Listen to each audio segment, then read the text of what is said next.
Vierge bénie entre toutes les femmes, Mère choisie entre toutes les mères, Mère du Christ et Mère des hommes, donne-nous ton Fils, donne-nous ton Fils.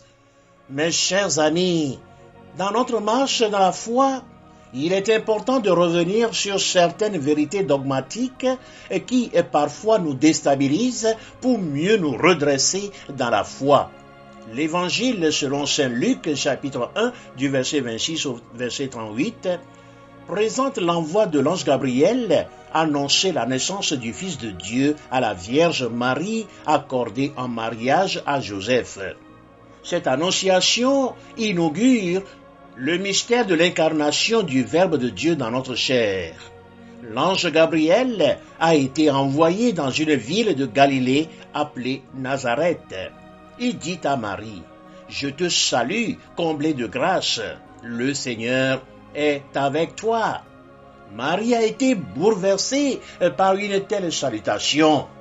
La profonde émotion de Marie est due au fait que l'ange l'a reconnue en tant qu'elle est comblée de grâce, pleine de grâce. La perfection parfaite de Marie, ou sa création achevée dans la condition humaine, est une merveille de Dieu à qui rien n'est impossible. L'état de grâce de Marie est sans pareil. Il n'y avait rien à reprendre comme péché dans sa condition humaine. Elle est la seule à qui Dieu donna cette noblesse de la grâce pour être la mère de son Fils. Marie est d'une certaine manière le ciel en miniature sur terre. Marie était dans l'émerveillement parce que nous les humains, nous sommes tous nés pécheurs. Le psaume 50, verset 7 dit « Je suis pécheur depuis le ventre de ma mère ». L'Écriture conclut en disant « Il n'y a sur terre aucun homme juste qui fasse toujours le bien sans jamais pécher ». Ecclésiaste chapitre 7, verset 20. Marie vient d'apprendre par l'ange Gabriel qu'elle est une exception dans toute l'humanité. Elle est extrêmement comblée de grâce, malgré qu'elle soit pleinement humaine.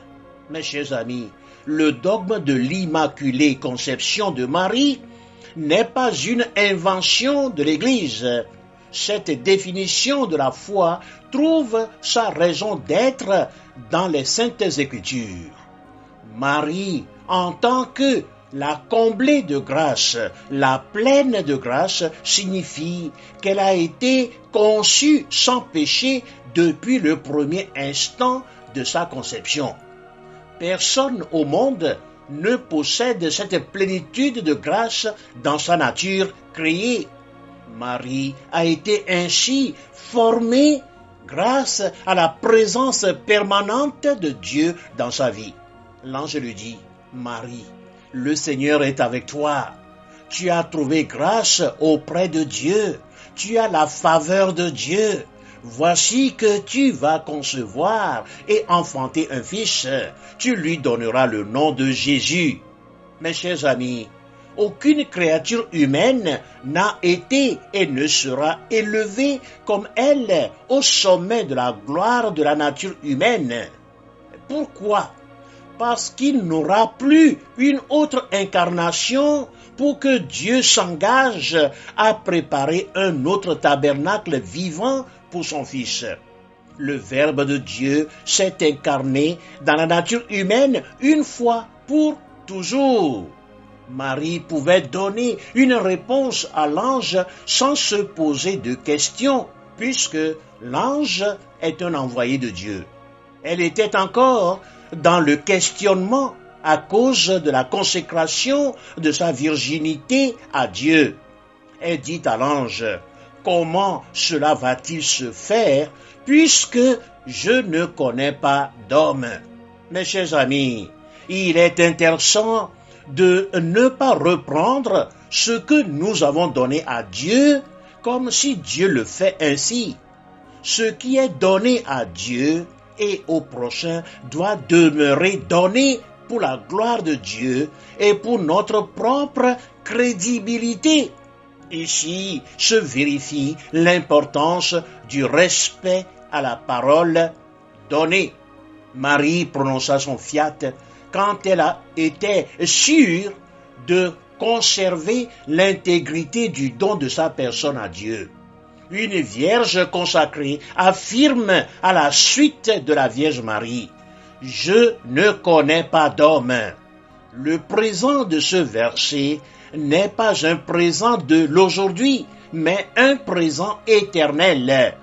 Une fois qu'elle a eu la garantie de sa consécration, Marie dit à l'ange: « Je suis la servante du Seigneur, que tout se passe pour moi selon ta parole. » Mes chers amis, à l'exemple de Marie, il nous faut soumettre toujours nos décisions, petites ou grandes, au discernement, afin d'éviter des sentiments de culpabilité et de remords d'avoir mal agi.